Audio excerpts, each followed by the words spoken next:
घने जंगल में शाम का सन्नाटा चारों ओर फैला हुआ था।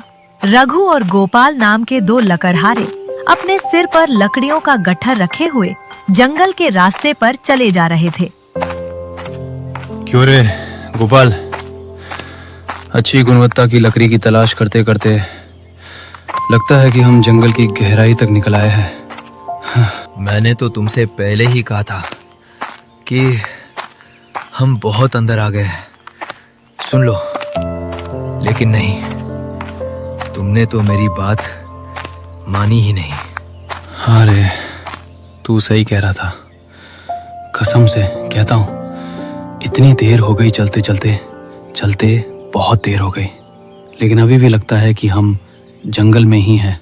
रघु ने इतना कहा ही था कि तभी उसकी नजर दूर झाड़ियों में चमकती हुई सोने जैसी किरणों पर पड़ी। अरे गोपाल, उधर देख, सामने झाड़ियों के पास कोई वस्तु सोने की तरह चमक रही है।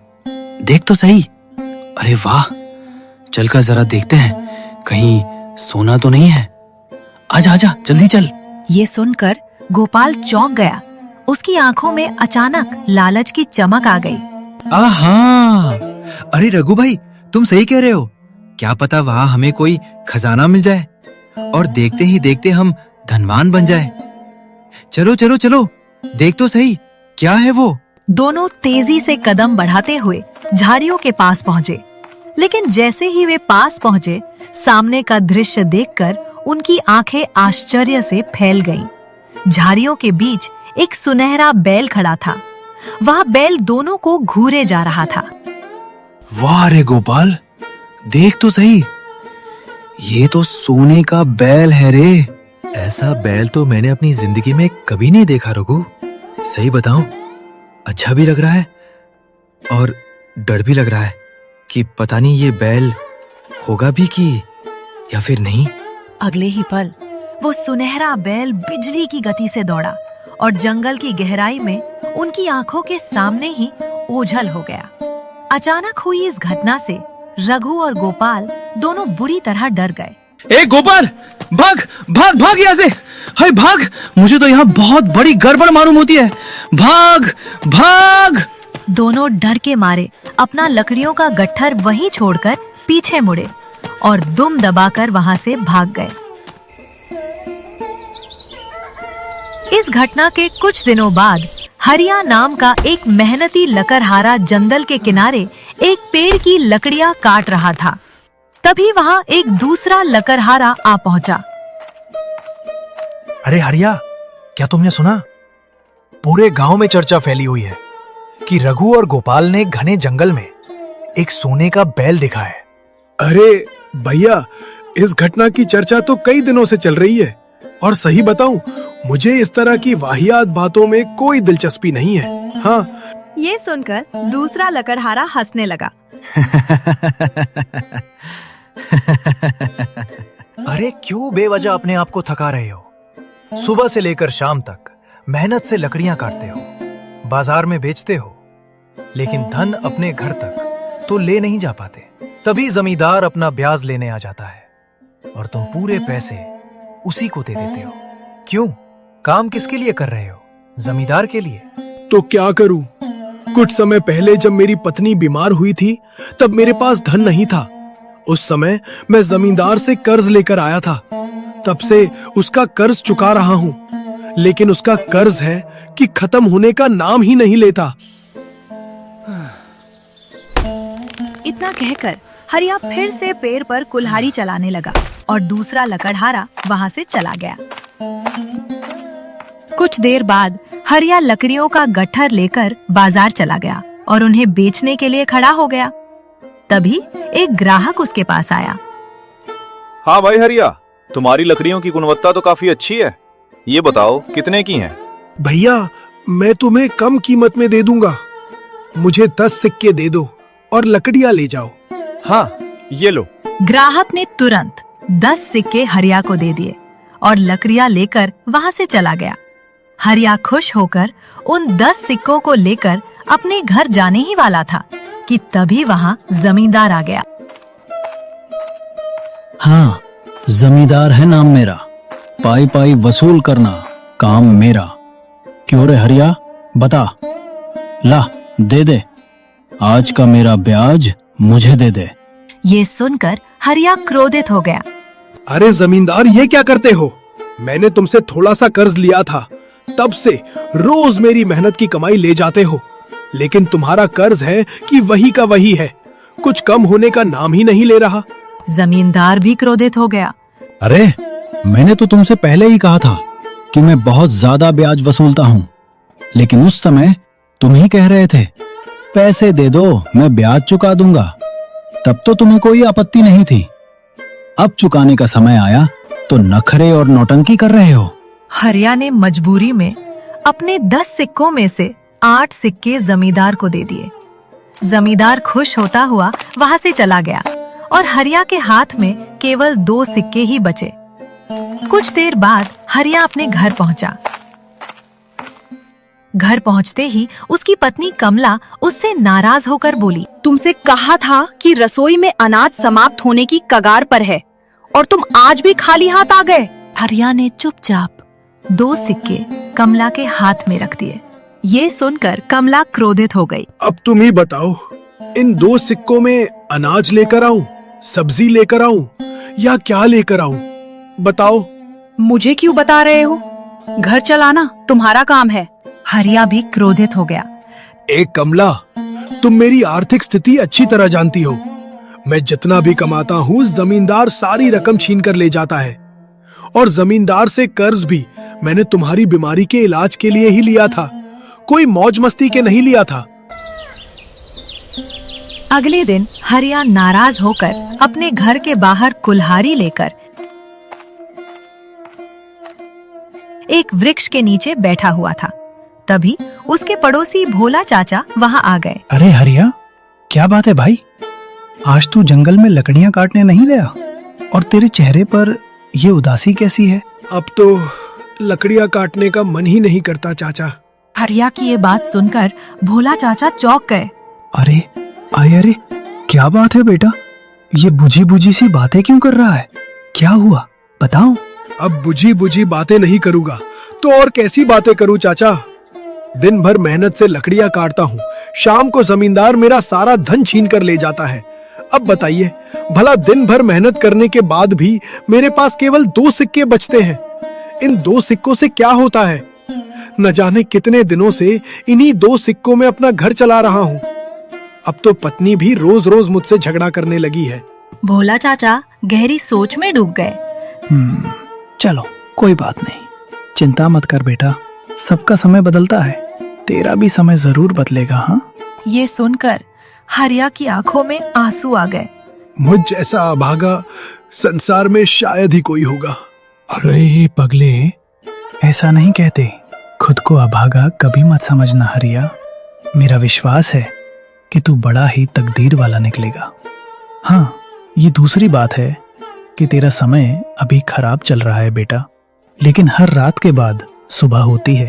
तेरे जीवन की भी सुबह जरूर होगी, और देखना उस दिन यही सारा गांव कहने पर मजबूर हो जाएगा कि हरिया बड़ा ही तकदीर वाला है। बस भोला चाचा, आपकी इन्हीं बातों से मुझे हिम्मत मिल जाती है और मेरा हौसला बढ़ जाता है। भोला चाचा मुस्कुराते हुए वहां से चले गए और कुछ देर बाद हरिया फिर से कुल्हाड़ी उठाकर जंगल की ओर चल पड़ा।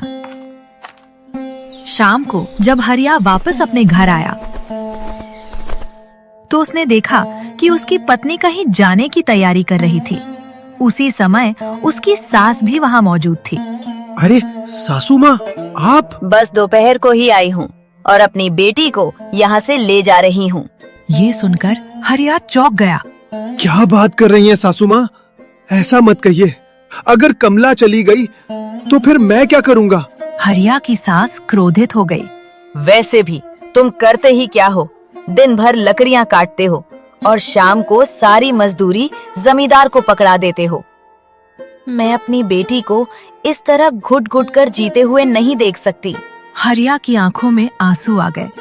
सासू माँ, आपकी बेटी जब बीमार हुई थी तो उसके इलाज के लिए मैंने जमींदार से कर्ज लिया था और आज तक वही कर्ज चुका रहा हूँ। उसमें भी केवल ब्याज चुका पा रहा हूँ, मूल तो चुका ही नहीं पा रहा। ये सुनकर कमला की माँ और भी क्रोधित हो गई। तो तुम इस संसार के पहले व्यक्ति नहीं हो जिसने किसी से कर्ज लिया हो। बहुत से पति अपनी पत्नियों के लिए कर्ज लेते हैं, लेकिन सही समय पर उसे चुका भी देते हैं। मगर तुम मेहनत करना ही नहीं चाहते, केवल इतनी ही लकड़ियां काटते हो जो सिर्फ 10 सिक्कों में बिक सके। उनमें से 8 सिक्के जमींदार को दे देते हो और 2 सिक्के मेरी बेटी के हाथ में पकड़ाकर कहते हो घर चलाओ। मैं तुमसे पूछती हूँ, क्या तुम 2 सिक्कों में घर चला सकते हो? मैंने तो सुना था कि पत्नी पति के सुख दुख में साथ देती है। ये सुनकर हरिया की सास और भी क्रोधित हो गई। जब तुम बहुत अधिक धनवान बन जाना तभी मेरी बेटी को लेने आना, उससे पहले अपने ससुराल आने की कोशिश भी मत करना। इतना कहकर कमला की माँ ने कमला का हाथ पकड़ा और उसे लेकर वहाँ से चली गई। हरिया की आंखों में आंसू आ गए और वो चारपाई पर बैठकर रोने लगा। कुछ देर बाद वो चारपाई पर लेट गया। बुजुर्गों की कहावत बिल्कुल सही है, बुरा समय आने पर परछाई भी साथ छोड़ देती है। अगले दिन सुबह हरिया अपनी कुल्हाड़ी लेकर जंगल में चला गया। सुबह से लेकर शाम तक वो लगातार मेहनत से लकड़ियां काटता रहा। शाम होने पर उसने लकड़ियों का गट्ठर बनाया और उसे अपने सिर पर रखने ही वाला था कि तभी उसके मन में एक विचार आया। उसने अचानक लकड़ियों का गट्ठर जमीन पर फेंक दिया। अरे बाजार जाकर क्या करूंगा? इन्हें बेचूंगा तो जमींदार आएगा और ब्याज के नाम पर सारा धन ले जाएगा। घर पर भी अब कोई नहीं है, धन लेकर भी क्या करूंगा? अब मुझे कुछ भी करके जमींदार का पूरा कर्ज चुकाना ही होगा। एक काम करता हूँ, जंगल की गहराई में जाता हूँ और लकड़ियां काटता हूँ। ये विचार मन में आते ही हरिया ने कुल्हाड़ी उठाई और जंगल की गहराई की ओर कदम बढ़ा दिए। तभी हरिया की नजर दूर झाड़ियों पर पड़ी, जहाँ से सुनहरे रंग की किरणें चमक रही थीं। अरे ये क्या? ऐसा लग रहा है जैसे झाड़ियों में कोई सोने की वस्तु रखी हुई है जो सोने की किरणों से जगमगा रही है। मुझे जाकर देखना चाहिए। देखता हूँ आखिर वो क्या है। इतना कहकर हरिया धीरे धीरे झाड़ियों के पास जा पहुंचा। जैसे ही वो झाड़ियों के नजदीक पहुंचा, उसने देखा कि एक सोने का बैल खड़ा उसे घूर रहा था। उसका पूरा शरीर सोने की तरह चमक रहा था, लेकिन हरिया की आंखों में जरा भी भय नहीं था। ओह, इसका मतलब रघु और गोपाल ने जो घटना गांव वालों को बताई थी वो सच थी। बाप रे, सोने के बैल का अस्तित्व सचमुच इस जंगल में है। दादा रे दादा। अगले ही पल वो सोने का बैल जंगल की गहराई की ओर दौड़ पड़ा। हरिया भी तुरंत उसके पीछे दौड़ पड़ा। बैल तेजी से जंगल के अंदर भागता रहा, लेकिन हरिया ने अपने कदम नहीं रोके। कुछ देर बाद वो सोने का बैल जंगल में बने एक पुराने मंदिर के पास जाकर रुक गया। हरिया भी उसके पीछे पीछे वहां पहुंच गया। सोने का बैल मुड़ा और हरिया की ओर देखने लगा। तुमसे पहले जितने भी मनुष्यों ने मुझे देखा वे सब डर की वजह से भाग खड़े हुए, लेकिन तुम वास्तव में बड़े ही बहादुर नौजवान हो। तुम सच में बड़े ही तकदीर वाले हो, क्योंकि मुझसे कहा गया था कि मेरा पीछा करने वाला कोई ऐसा तकदीर वाला मनुष्य होगा जो अंदर से नेक और अच्छा होगा। ये सुनकर हरिया चौंक गया। हे भगवान, तो तुम मनुष्य की आवाज में बात कैसे कर सकते हो? कितनी विचित्र बात है। मुझे मनुष्य की आवाज में बात करते देखकर तुम चौंक गए, लेकिन मुझे सोने का बना हुआ देखकर तुम नहीं चौंके। तुम्हारी आंखों में लालच की परछाई भी नहीं लहराई। सोने का बैल कुछ क्षण तक हरिया को देखता रहा। मैं तुम्हारी मदद करूंगा। अच्छा, लेकिन तुम मेरे बारे में जानते ही क्या हो? तुम्हारा चेहरा बता रहा है कि तुम इस समय गरीबी, तंगहाली और कर्ज से जूझ रहे हो। इतना कहकर सोने के बैल ने अपने खुर से जमीन के एक स्थान पर जोर से चोट मारी। हाँ, इसे खोदो। इसमें से जो निकले उसे ले लो। हरिया चुपचाप उस स्थान पर गया और जमीन खोदने लगा। कुछ देर बाद उसे रंग बिरंगी किरणों से चमकती हुई एक कुल्हाड़ी मिली। ये कुल्हाड़ी साधारण कुल्हाड़ी नहीं, बल्कि एक जादुई कुल्हाड़ी है। इस कुल्हाड़ी को जिस वृक्ष पर भी चलाओगे, यदि उस वृक्ष के नीचे कोई खजाना दबा होगा, तो वो वृक्ष स्वयं बता देगा कि उसके नीचे खजाना दबा है। फिर देखते ही देखते तुम धनवान बन जाओगे। इतना कहकर सोने का बैल वहाँ से जंगल की अंधेरी गहराइयों में गायब हो गया। हरिया उस जादुई कुल्हाड़ी को लेकर चुपचाप अपने घर लौट आया। अगली सुबह हरिया सोकर उठा ही था कि तभी वहाँ जमींदार आ गया। हाँ हरिया, कल मैं बाजार में तेरा इंतजार करता रहा, लेकिन तू आया ही नहीं। ला, कोई बात नहीं, ला मेरा ब्याज दे दे। जरूर तू दूसरे गांव में लकड़ियां बेचकर आया होगा। ला भाई ला। कल मैंने लकड़ियां तो काटी थी, लेकिन बेच नहीं पाया, उन्हें जंगल में ही छोड़ आया। और आज मैं तुम्हारा ब्याज दे दूंगा, चिंता मत करो। अच्छा, याद रखना, आज पूरे 18 सिक्के देने पड़ेंगे तुम्हें, समझा? जमींदार नाम है मेरा। पाई पाई वसूल करना काम मेरा। इतना कहकर जमींदार वहाँ से चला गया। कुछ देर बाद हरिया जादुई कुल्हाड़ी लेकर जंगल पहुँचा। वहाँ उसे एक बहुत पुराना और विशाल वृक्ष दिखाई दिया। हरिया ने उस वृक्ष पर कुल्हाड़ी चलाई। अगले ही पल वृक्ष के नीचे से आवाज आई। मेरे नीचे बहुत पुराने समय के एक राजा का खजाना दबा हुआ है, उसे तुम निकाल सकते हो। ये सुनकर हरिया तुरंत उस पेड़ के नीचे खुदाई करने लगा। कुछ देर बाद उसे जमीन के अंदर एक बक्सा मिला। हरिया ने वो बक्सा खोला तो उसमें सोने के सिक्के भरे हुए थे। अरे, मैं तो सचमुच बहुत ज्यादा धनवान बन गया। ये अब मैं जमींदार का पूरा कर्ज चुका दूंगा। इतना कहकर हरिया कुल्हाड़ी और बक्सा लेकर अपने घर लौट आया। अगली सुबह जमींदार फिर हरिया के घर पहुंचा। अरे हरिया, मैं कल भी बाजार में तेरा इंतजार करता रहा और तू कल भी नहीं आया। जानता है, अब तुझे पूरे 24 सिक्के ब्याज में चुकाने पड़ेंगे। समझा? हरिया तुरंत 2 सोने के सिक्के जमींदार के हाथ में रख देता है। अरे ये लो जमींदार, वैसे तो एक सोने का सिक्का ही तुम्हारा कर्ज ब्याज सहित चुका देगा, लेकिन एक सोने का सिक्का मेरी तरफ से भी रख लो। और हाँ, आज के बाद यहाँ कभी मत आना। मैंने तुम्हारा सारा कर्ज चुका दिया है और ब्याज भी दे दिया है। अब हमारा और तुम्हारा हिसाब खत्म। सोने के सिक्के देखकर जमींदार चौंक गया। हे, अरे ये बता, तेरे पास ये सोने का सिक्का कहाँ से आया? तुम्हें इससे क्या मतलब कि मेरे पास ये सोने का सिक्का कहाँ से आया? तुम्हें तो अपना कर्ज और ब्याज चाहिए था, जो तुम्हें मिल चुका है। अब चुपचाप यहाँ से दफा हो जाओ, निकलो यहाँ से। पाई पाई वसूल करना काम मेरा, निकलो। अरे जाओ तुम। ये सुनकर जमींदार क्रोधित हो गया और गुस्से से पैर पटकता हुआ वहाँ से चला गया। जमींदार के जाते ही हरिया तैयार होने लगा। चलो, अब मैं अपनी पत्नी को बुला लाता हूँ। इतना कहते ही हरिया अचानक रुक गया और गहरी सोच में डूब गया। नहीं नहीं नहीं, जो बुरे समय में मेरा साथ छोड़कर चली गई, अब अच्छे समय में उसे बुलाने तो नहीं जाऊंगा। समय ऐसे ही बीतने लगा। देखते ही देखते हरिया की टूटी फूटी झोपड़ी की जगह एक आलीशान हवेली खड़ी हो गई।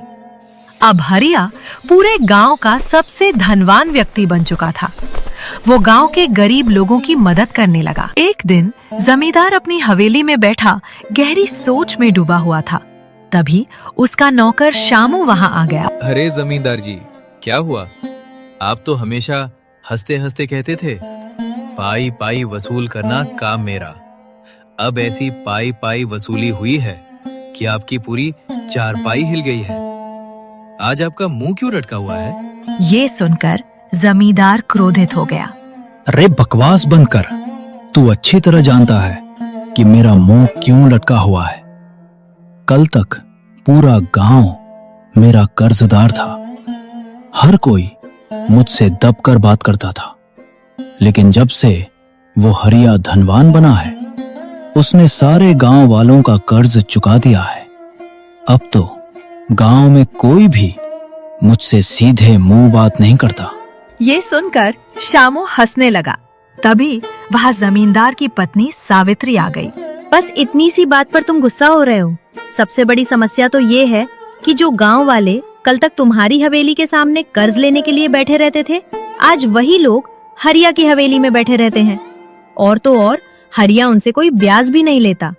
सुनने में तो यहाँ तक आया है कि वो साफ कह देता है, अगर हो जाए तो चुका देना, और अगर ना हो पाए तो मैं उधार दिया हुआ धन माफ कर दूंगा। ये सुनकर जमींदार का चेहरा गुस्से से लाल हो गया। जरूर उसके हाथ कोई ऐसी चीज लग गई है जिससे वो अचानक इतना धनवान बन गया, वरना मैं ये मान ही नहीं सकता कि वो 2 कौड़ी हारा जो बड़ी मुश्किल से मेरा ब्याज चुका पाता था, इतना धनवान बन सकता है। नहीं, कोई ना कोई चक्कर जरूर है। शामू गहरी सोच में डूब गया। कह तो बिल्कुल ठीक रहे हो जमींदार जी। मुझे लगता है हमें हरिया पर नजर रखनी चाहिए। जमींदार ने शामू की ओर देखा। आज जीवन में पहली बार तूने अक्लमंदी की बात कही है शामू। उस दिन से जमींदार और उसका नौकर श्यामू हरिया पर गहरी नजर रखने लगे। एक दिन दोनों ने देखा कि हरिया घने जंगल में रंग बिरंगी किरणों से चमकती हुई एक कुल्हाड़ी को एक वृक्ष पर मार रहा था। जैसे ही कुल्हाड़ी वृक्ष पर लगी, तभी वृक्ष के अंदर से आवाज आई, मेरे नीचे एक प्राचीन खजाना दबा हुआ है, उसे तुम निकाल सकते हो। ये सुनकर जमींदार चौंक गया। ए शामू, तूने कुछ सुना? जमींदार जी, मैंने सब कुछ सुना और देखा भी। आपने वो कुल्हाड़ी नहीं देखी? कैसी रंग बिरंगी किरणों से जगमगा रही थी। जैसे ही उसने कुल्हाड़ी वृक्ष पर मारी, वृक्ष के अंदर से आवाज आने लगी, यहाँ खजाना दबा है, खोद कर निकाल लो भैया। जमींदार गहरी सोच में डूब गया। समझ गया। इसका मतलब ये कुल्हाड़ी जिस वृक्ष पर पड़ती है, अगर उसके नीचे कोई खजाना दबा हो तो वृक्ष खुद बता देता है। इसी वजह से हरिया ससरा इतना अमीर बन गया। हाँ, बिल्कुल सही सोचा आपने। अब तू ही बता, मुझे क्या करना चाहिए? अरे, ये कैसी बातें कर रहे हैं? सब मैं आपको बताऊं कि क्या करना है, तो फिर आपको जमींदार किसने बनाया? अरे, हरिया की कुल्हाड़ी चोरी करनी होगी। जमींदार मुस्कुराने लगा। आज जीवन में तूने दूसरी बार अक्लमंदी की बात कही है। शाम को हरिया अपने घर लौट आया और अपनी हवेली में गहरी नींद सो गया। रात के सन्नाटे में चुपके से जमींदार और उसका नौकर श्यामू हरिया की हवेली में घुस गए। दोनों धीरे धीरे कदम रखते हुए अंदर पहुंचे और हरिया की जादुई कुल्हाड़ी उठा ली। चल शामू, अब ये कुल्हाड़ी हुई मेरी। आराम से, चल। इतना कहकर जमींदार और शामू चुपके से हवेली से बाहर निकल गए। अगली सुबह जब हरिया की आंख खुली तो उसने देखा कि उसकी जादुई कुल्हाड़ी गायब थी। हरिया ने पूरी हवेली में कुल्हाड़ी तलाश की, लेकिन वह कहीं नहीं मिली। सुबह तो कुल्हाड़ी यही रखी थी, आखिर यहाँ से वो जा कहाँ सकती है? ओह, जरूर रात में कोई चोर मेरी हवेली में घुसा है। हरिया हवेली के बाहर निकल गया। जैसे ही वो बाहर पहुंचा, तभी वहाँ भोला चाचा मिल गए। अरे हरिया, क्या बात है बेटा, तू इतनी चिंता में क्यों है? हरिया ने भोला चाचा को सारी घटना बता दी। अरे हरिया बेटा, कल शाम मैंने देखा था कि तेरी हवेली के आसपास जमींदार और उसका नौकर श्यामू टहल रहे थे। इतना कहकर भोला चाचा वहाँ से चले गए। उधर जमींदार अपने नौकर श्यामू के साथ बैठा हुआ था। आहा, ए श्यामू, अब मेरा तकिया कलाम बदल जाएगा। जमींदार नाम मेरा, धनवान बनना काम मेरा। अब देखना, अब देखना, मैं इस संसार का सबसे धनवान व्यक्ति बन जाऊंगा।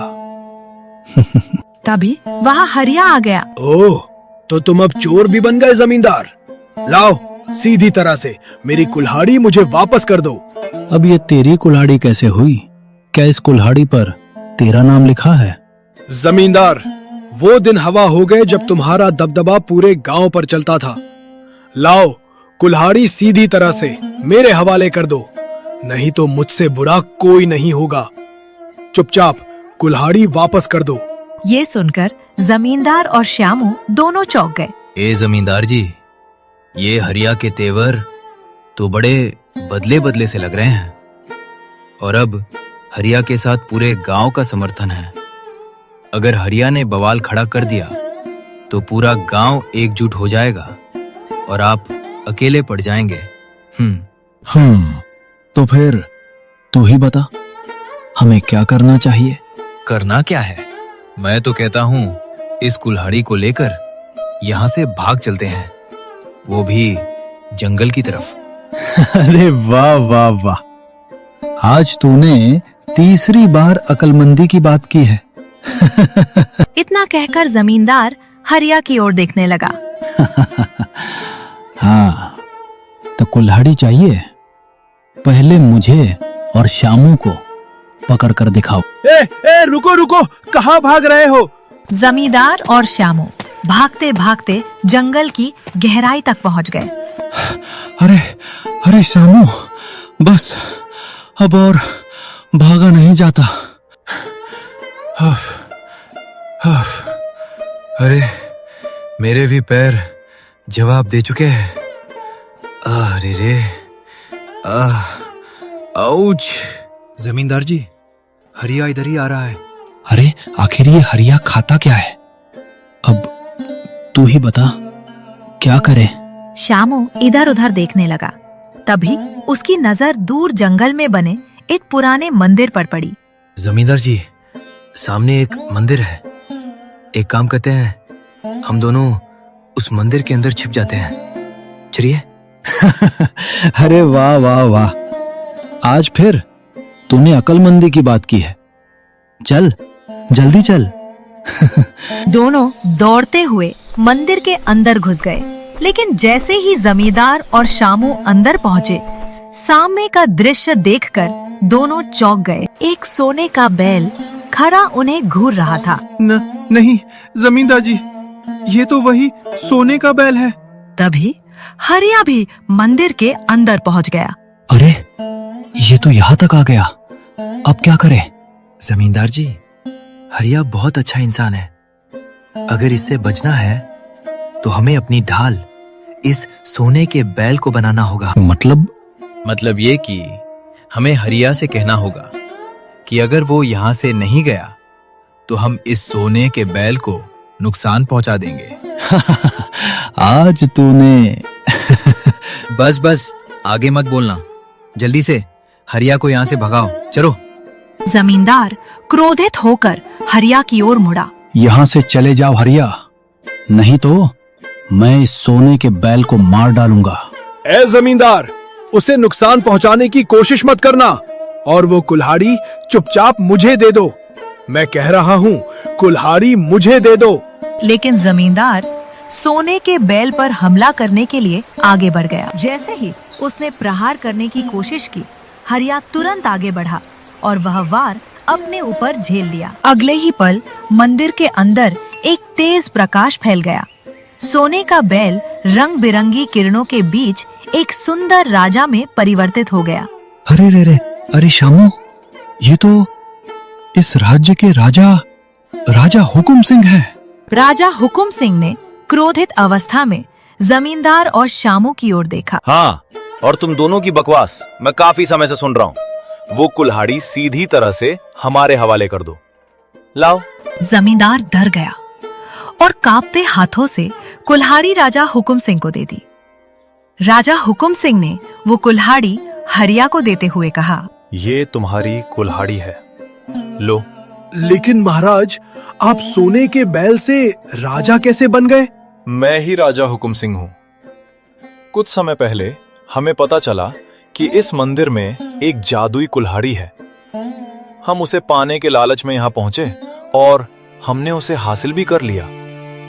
लेकिन तभी इस मंदिर के देवता ने मुझे दर्शन दिए और कहा कि इस कुल्हाड़ी को वहीं रख दो जहां से इसे निकाला है, क्योंकि ये कुल्हाड़ी केवल उसी मनुष्य के लिए है जो लालच से मुक्त हो। लेकिन मेरा मन सांसारिक मोह माया में फंसा हुआ था। देवता ने कहा कि यदि मैं इस कुल्हाड़ी का उपयोग करूंगा तो मैं श्रापित हो जाऊंगा। लेकिन मैंने उनकी बात नहीं मानी और श्रापित होकर सोने के बैल में बदल गया। राजा हुकुम सिंह कुछ क्षण तक शांत रहे, फिर बोले, फिर मंदिर के देवता ने कहा कि जब तक कोई सच्चा और नेक मनुष्य इस कुल्हाड़ी का सही उपयोग नहीं करेगा और मेरी जान बचाने के लिए अपनी जान खतरे में नहीं डालेगा, तब तक मैं इस श्राप से मुक्त नहीं हो पाऊंगा। और आज तुमने मेरे लिए अपनी जान खतरे में डाल दी, इसी कारण मैं इस श्राप से मुक्त हो गया। ये सुनकर हरिया के चेहरे पर हल्की मुस्कान आ गई।